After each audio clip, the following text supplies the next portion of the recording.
Welcome to Faith and Science. I'm Dr. John Ashton. I was talking with a friend the other day about a new fossil that had been discovered or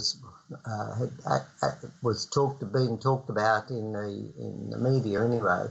And this was the remains of a fairly large mammal that was found in the same strata as dinosaurs. And some of the commentaries that were appearing in the media were very surprised that a mammal was found with the dinosaurs.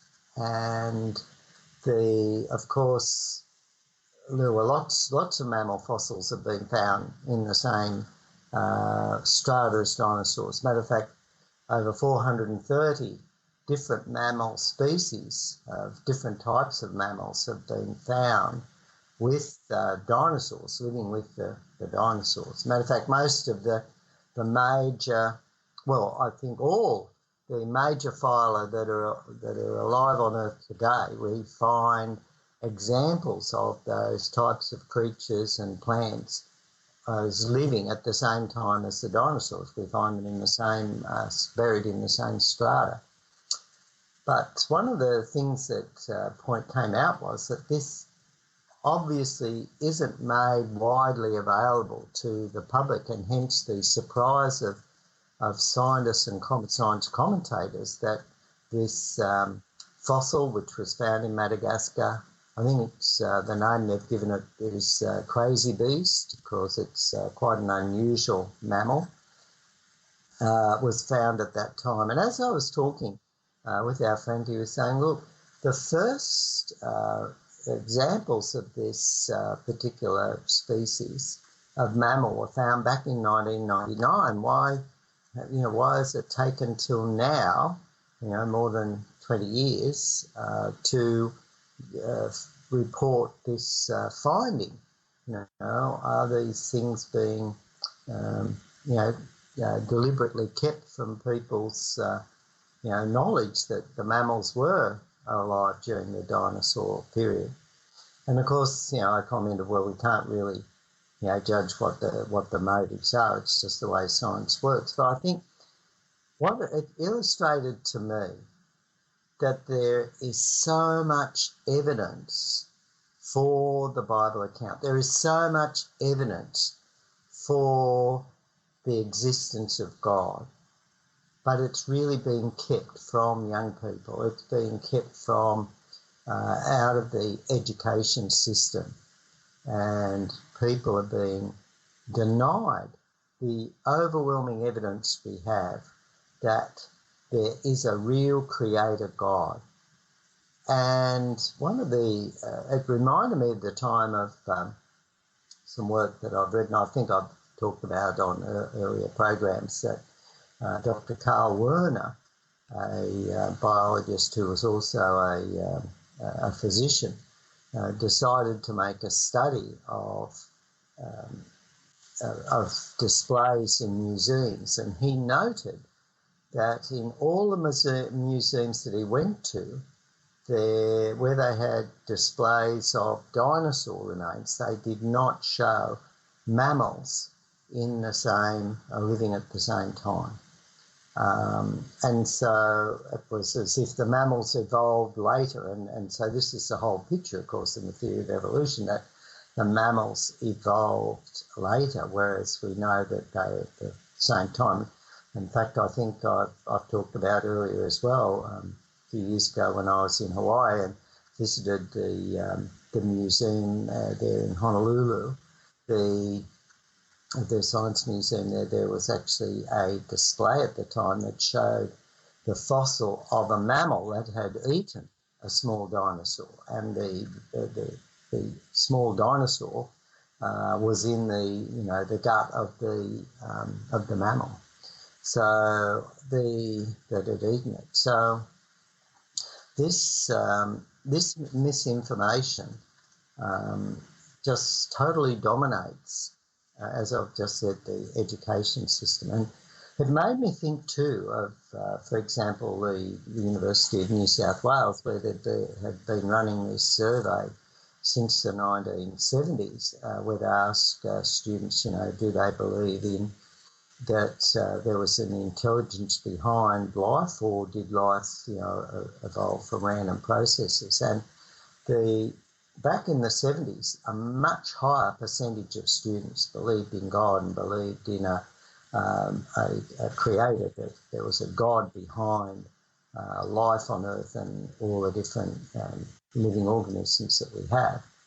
And but the number of students had greatly reduced by the time the mid-2015, 16 era. The number of students believing in that had declined. And they were, the conclusion of the paper was that the teaching of evolution in our schools here in Australia has been highly successful in teaching people away from God.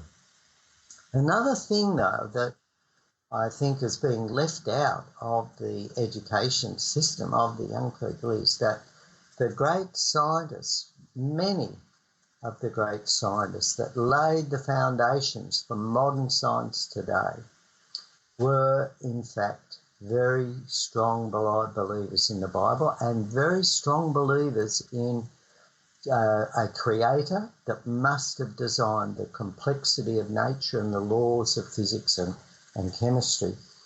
In fact, back in the 1860s, after Darwin published his book on the origin of species, and this was a new scientific treatise that had been put out there. Lyell had put out his Principles of Geology and claimed that the Earth was millions of years old, and has essentially set out this concept of a geological column. And then in 1859, of course, Darwin published his Origin of Species, which proposed that mutations had occurred, and over a long period of time these mutations had occurred and resulted in mounted until new surviving species were formed. So some mutations produced advantages, he claimed, some disadvantages, and the ones with advantages were able to hang around and be reproduced, and eventually there were sufficient mutations to cause the formation of a totally new species, and that this explained all the different types of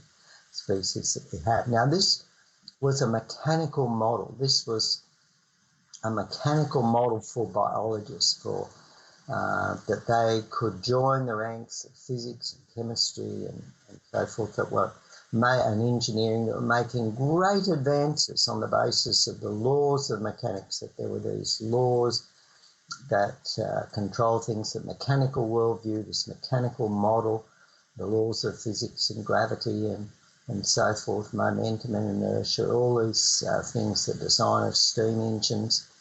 At this time, of course, engines were being improved at a very rapid rate. They were evolving. And so in the early 1860s, this whole new concept had totally flooded the academia. It was, in effect, I guess, sort of like the development of computing and semiconductors that enabled the development of small computers, just totally revolutionised the way we do computing, and the capacity for us to analyse data and process data just exploded when that happened. And so this whole idea of knowledge on the basis that Darwin had this theory now that could explain biology and life. But what, again, the students aren't taught is that back in 1864, 717 scientists signed a manifesto entitled The Declaration of Students of the Natural and Physical Sciences. And this declaration affirmed the confidence in the scientific integrity of the Holy Scriptures. And there were 86 fellows of the Royal Society that signed that statement. As I said, 717 scientists signed this statement that essentially they believed there was so much evidence for design in nature that it affirmed a creator, not some random knowledge. One of the random creation based on mutations, or random evolution based on mutations. One of those fellows, of course, was James Joule, who was the really prominent scientist who essentially really developed and discovered and formulated a whole of the laws of heat and energy that we use today. Matter of fact, the joule, named after him, is the unit of energy in the metric system. And it's interesting that Joule wrote that after the knowledge of and obedience to the will of God, the next aim must be to know something of his attributes of wisdom, power, and goodness as evidenced by his handiwork. So, again, here we have this great scientist, Joule, who, really discovered a whole lot of the things, the kinetic theory of gases, and of course he worked with that with James Clerk Maxwell. And I've talked before, Maxwell, of course, was a brilliant scientist that discovered that light was a combination of electric and magnetic fields, and developed a whole lot of the field theory, brilliant mathematician, and a very, very strong opponent of the theory of evolution at that time. Another scientist at that time that opposed evolution was Louis Pasteur, one of the ones, again, who really developed the whole branch of biology,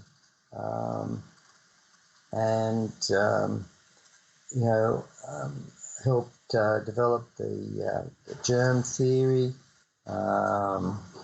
helped develop the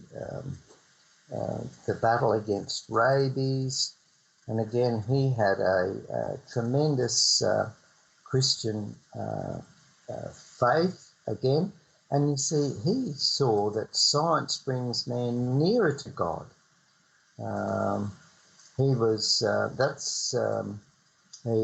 Another statement that Pasteur made was that the more I study nature, the more I stand amazed at the work of the Creator. Now, I guess as scientists and students today in their biology classes, and they learn about the work of Pasteur, and of course we have the Pasteur Institute, established in Paris. It's a world-famous research institute now. I wonder if they're taught again that, Pasteur viewed science as the work of the Creator and creation around this man that was one of the world leaders in terms of combating infections and so forth. Pasteur, of course, was strongly opposed to Darwinism. And it's interesting that these scientists that saw the major problems with Darwinism and saw the overwhelming evidence for God as Creator, made these amazing discoveries. And yet we have people like Bill Nye, the science guy, this American science commentator, that essentially saying, look, if we teach children and young people about creation, it's going to limit science. It's going to limit the growth of science and limit their knowledge and all this sort of thing. We can see this as just total and utter rubbish. We have, as I said, these scientists that were great Christians are the ones that made these great developments in science. Another one that I think of that again lived at that time was William Thomson. Perhaps he's commonly referred to as Lord Kelvin. And he was the son of a professor of mathematics at the University of Glasgow, Professor James Great James Thomson. And but Thomson studied under the French mathematician Jean-Baptiste Fourier. Now, Fourier had applied advanced mathematics to explain the flow of heat through solid objects. And while at the time a lot of the scientists, particularly British scientists, rejected Fourier's work, William Thomson saw the application, and he saw where it could be taken further and applied the same mathematics actually to the flow of electricity and the motion of fluids. So this was quite a breakthrough for Thomson. And of course, for those of us familiar with mathematics, the name Fourier comes up with Fourier transforms in the area of advanced mathematics. And of course, these mathematics have applied in the area of chemistry too, in the area of infrared spectroscopy. So we have Fourier transform infrared spectroscopy, known as FTIR. And Thomson went on to become Professor of Physics at the University of Glasgow when he was only 22 years of age, and he held that position for 53 years. And Thomson, of course, further developed the work of Joule. Of course, Joule, his work, we recognise as the first law of thermodynamics, which essentially states that energy can neither be created nor destroyed. It can only be changed from one form or another. And one of the important aspects of this law is, that has never been disproved, is that this law essentially teaches quite conclusively that the universe did not create itself. The present structure, what we observe in the universe at the present time, is one of conservation, not innovation, as would be required for the theory of evolution. So evolutionists can't explain how this constant amount of energy matter originated, but the Bible provides an explanation. Only God can create things out of nothing. So here we have again this first law of thermodynamics, that energy and matter is constant and fixed. And that's the conservation of energy. That energy cannot be created or destroyed. It can be changed from one form to another. It can be changed into matter, and it can be changed into energy. But new energy of itself cannot be created. And one of the things is that Thomson, of course, recognised that, was one of the really ones that worked on this and developed the Joule's work. And of course, that led to Thomson's version of the second law of thermodynamics. And of course, this is also called the law of energy decay, and its universal principles of this law indicate that all systems, in the absence of prior programming or intelligent redirected effort, tend to move from order to disorder. So again, and so this is the second law of thermodynamics, which shows that, as taken as a whole, the universe is relentlessly proceeding in a downward direction towards decreasing organisation. When we look at evolution, however, evolution directly opposes this whole concept of the second law of thermodynamics, in that what it's showing is that random things, the disorder, is becoming more ordered. In other words, we start off with no creatures and just randomness in nature, and then suddenly, or well, not suddenly, but over a period of time, we have highly organised systems develop, which we call plants. We have highly organised systems develop, which we call insects or, animals, different types of animals and birds. These are all, according to the theory of evolution, have come about by ordering things together. When you look at the system in an insect, it is highly ordered, highly structured. There are all these chemical reactions that fit together, that run perfectly. The structure of the animal is composed. And yet what's it composed of? It's composed of atoms, of molecules. Now, in nature, these atoms and molecules are just, the resources that are in the soil or whatever. They're just the minerals. So when we have living matter, supposedly, according to evolution, formed from these non-living things, and then this living matter, whatever the first cell was according to evolution, and they don't really know, somehow organises itself to become more and more complex. This is totally opposed to that second law of thermodynamics. And it was, of course, the evolutionary biologist Sir Julian Huxley,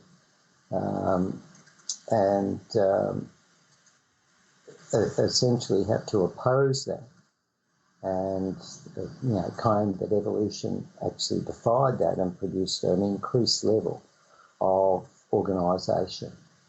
And so here we see that the whole theory of evolution defies and flies in the face of and contradicts the second law of thermodynamics. Essentially what it says is that the total energy of the universe has, so far as known, remained unchanged, but the available energy is continually decreasing. And these laws that were developed by Joule and Thomson, both very, very strong creationists, are perfectly consistent with the biblical account of creation by God at a time in the past, and followed by gradual degeneration into disorder, as talked about in Romans 8:21, where it talks about creation groaning. And here we again see the very strong opposition to evolution. Of course, some of these work of Joule and Thomson working together led to the absolute temperature scale, where we run down to absolute zero in temperature, absolute no heat, minus 273 degrees approximately, below zero on the centigrade scale. So, these were scientists that led to the discovery of these really strong foundation principles of science that we build today. And again, they were strong Bible-believing Christians that opposed Darwin's theory, opposed evolution. Thomson, of course, was also a strong opponent of Charles Lyell's uniformitarian geology. And, of course, uniformitarianism is the idea that the geological formations are a result of ordinary forces acting over a really, really long period of time.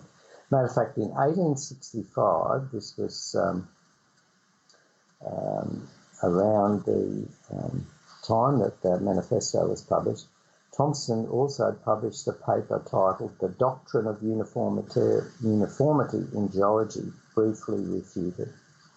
So Thomson's objections to both uniformitarianism and evolution were based on scientific grounds. And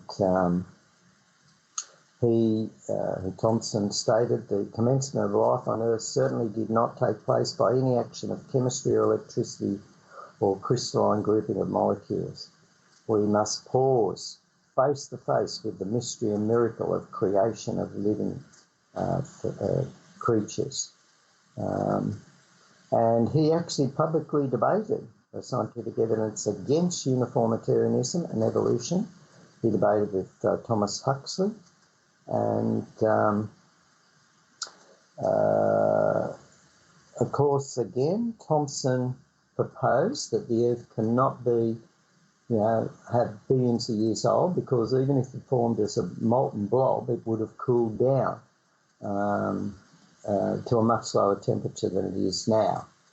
And so it can't be, that age. Now, since that time, of course, with the discovery of radioactivity, scientists have argued that maybe, there's radioactive sources that are currently generating heat.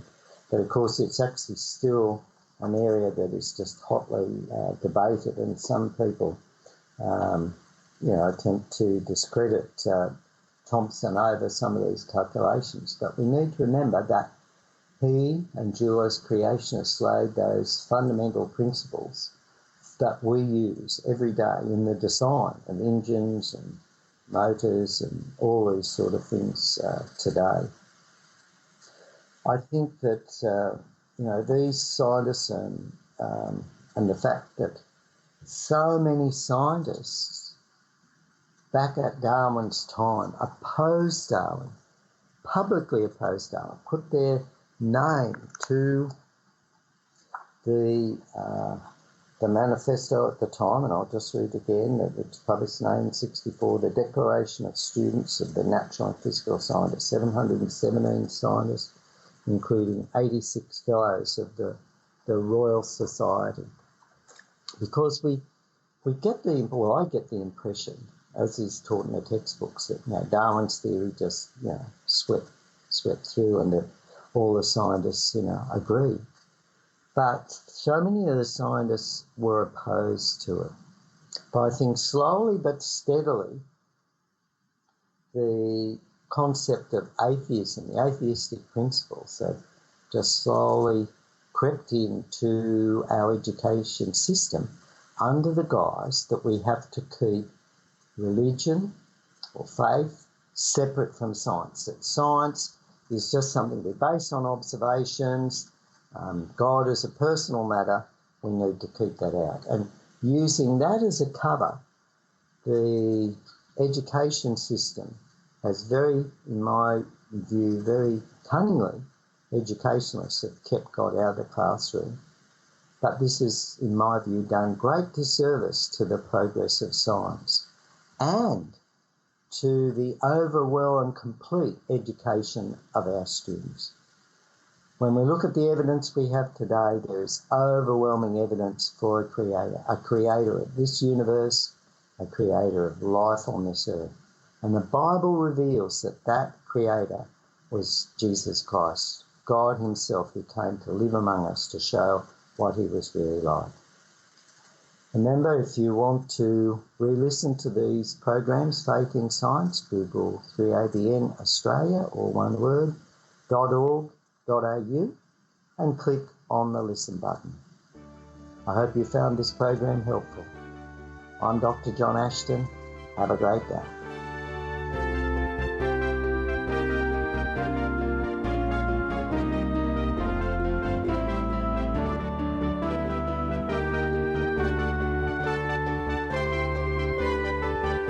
You've been listening to a production of 3ABN Australia Radio.